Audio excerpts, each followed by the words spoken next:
ఓం నమ శివాయ.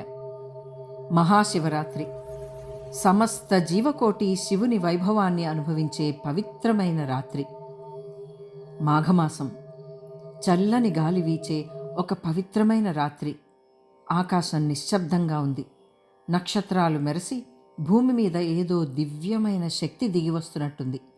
అది సాధారణ రాత్రి కాదు, అది మహాశివరాత్రి. శివుని మహిమను అనుభవించే గొప్ప రాత్రి. జిజ్ఞాస మిత్రులందరికీ నమస్కారం. ప్రతి నెలా శివరాత్రి వస్తుంది. అది మాస శివరాత్రి. కానీ ఈ రాత్రి మాత్రం ప్రత్యేకం.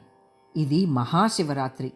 ఈ రాత్రి శివుడు తన భక్తులకు అత్యంత సమీపంగా ఉంటాడని పురాణాలు చెబుతాయి. ఈ మహాశివరాత్రి ఎందుకు అంత పవిత్రం? పురాణాలు చెబుతున్నాయి, ఈ రాత్రి ఎన్నో దివ్య సంఘటనలు జరిగాయని. శివపార్వతుల కళ్యాణం, పురుషుడు ప్రకృతి యొక్క పవిత్ర సమ్మేళనం ఈ దినం. ఈ రాత్రే శివుడు పార్వతీదేవిని వివాహం చేసుకున్నాడు. శివుడు తాండవం చేసిన రాత్రి. ప్రళయకాలంలో శివుడు చేసిన తాండవం, సృష్టి స్థితి లయం అన్నీ ఒకే నాట్యంలో ప్రతిఫలించిన రాత్రి ఈ మహాశివరాత్రి. సముద్ర మథనంలో హాలాహలాన్ని సేవించిన రాత్రి. ప్రపంచాన్ని రక్షించడానికి శివుడు విషాన్ని తాగి దాన్ని తన కంఠంలో నిలిపి నీలకంఠుడయ్యాడు. అటువంటి మహారాత్రి ఈ మహాశివరాత్రి. జ్యోతిస్తంభంగా ప్రత్యక్షమైన రాత్రి. అనంతమైన ప్రకాశ స్తంభంగా శివుడు ప్రత్యక్షమై తన లింగరూపాన్ని ప్రపంచానికి తెలియచేసిన రాత్రి. ఈ సంఘటనలన్నీ ఈ మహాశివరాత్రిని అత్యంత శక్తివంతమైన, ఆధ్యాత్మికంగా ఉద్ధరించే రాత్రిగా మార్చాయి. మహాశివరాత్రి రోజున చేయాల్సిన 5 ముఖ్యమైన ఆచారాలు. అభిషేకం. నీటితో పంచామృతాలైన పాలు, పెరుగు, పంచదార, నెయ్యి, తేనె అనే వస్తువులతో శివలింగానికి అభిషేకం చేయడం. ఇది శివుని కంఠంలో ఉన్న హాలాహల వేడిని శాంతింపచేయాలనే భక్తిభావం.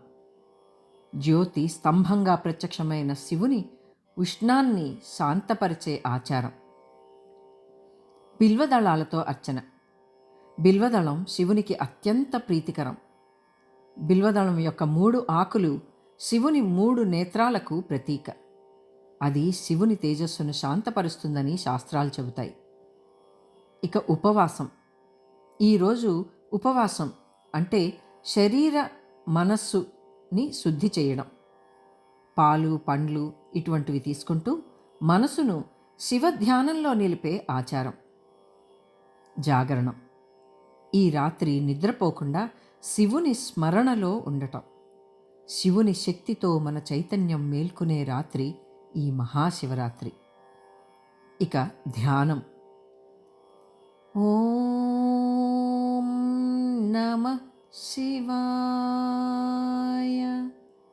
అని ఈ మంత్రంతో మనలోనికి మన ప్రయాణం, మనలోని శివతత్వాన్ని అనుభవించే సమయం. ఇక శివుని భక్తుల కథలు. ఈ రాత్రి శివుని అనుగ్రహం ఎంత అపారమో చెప్పే కథలు ఎన్నో ఉన్నాయి. వాటన్నిటినీ వింటూ శివధ్యానంలో మునిగిపోవచ్చు.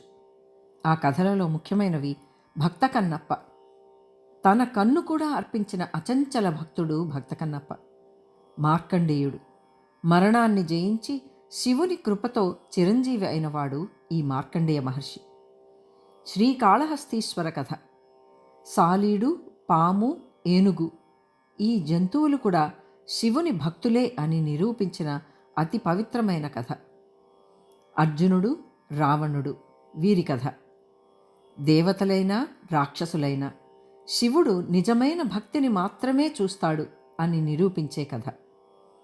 శివుడు చిన్న పురుగు నుంచి మహాదేవత వరకు నిజమైన భక్తిని ఎప్పుడూ నిరాకరించడు అని మనకి తెలిపే కథలు ఇవి.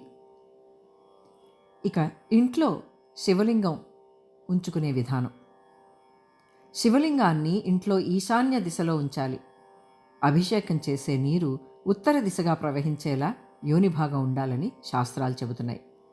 పూజ చేసేవారు ఉత్తరం లేదా తూర్పు వైపు చూసి పూజ చేయాలి. ఈ మహాశివరాత్రి మనలోని శివతత్వాన్ని మేల్కొల్పే అత్యంత భక్తి ప్రభావమైన రాత్రి. భక్తితో, ధ్యానంతో, ప్రేమతో శివుని స్మరించిన ప్రతి ఒక్కరికి ఆయన అనుగ్రహం తప్పకుండా లభిస్తుంది. ఓం నమ శివాయ.